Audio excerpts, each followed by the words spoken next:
स्थगित को शांति का वचन भाई भगत सिंह के द्वारा मार्च 17। लेकिन अब पाप से मुक्त किया जाकर पवित्रता के लिए तुम्हारा फल है। रोमियो की पत्री 6 अध्याय 22 पद।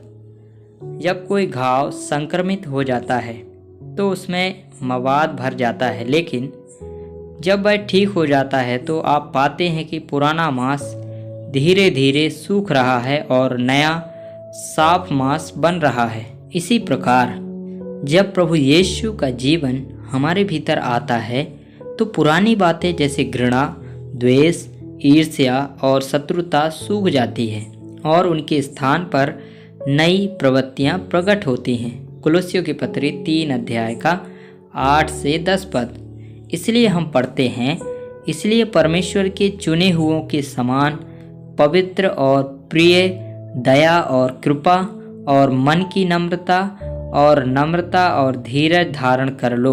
वचन 12। ये सद्गुण अपने आप तब आते हैं जब पुनरुत्थान की शक्ति हमारे भीतर काम करती है।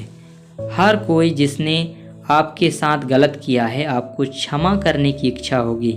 परमेश्वर का प्रेम आप में आएगा और आपसे दूसरों को क्षमा करवाएगा और आपके हृदय को कड़वाहट और घृणा से मुक्त रखेगा। स्वर्गीय शांति आपकी आत्मा को भर देगी। आपका हृदय परमेश्वर के प्रति कृतज्ञता से भरा होगा और आपका हर दिन धन्यवाद के साथ समाप्त होगा, क्योंकि आप लगातार याद करते हैं कि कैसे प्रभु यीशु मसीह ने आपके पापों के लिए दुख उठाया और आपको क्षमा किया।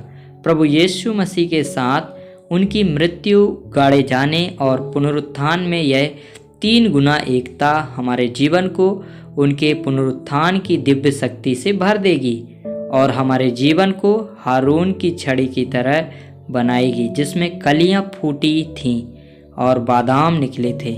आइए अब देखें कि परमेश्वर के वचन में बादाम का क्या अर्थ है।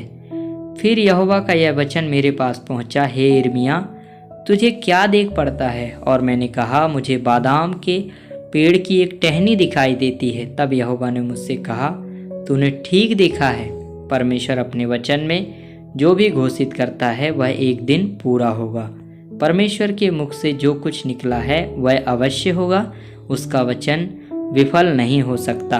भजन संहिता 33 का 9, 148 का 5 पद। इस प्रकार उनके वादों पर भरोसा करते हुए जो कभी विफल नहीं होते और दिव्य जीवन से भरकर हम आत्मा की नवीनता में परमेश्वर की सेवा कर सकते हैं।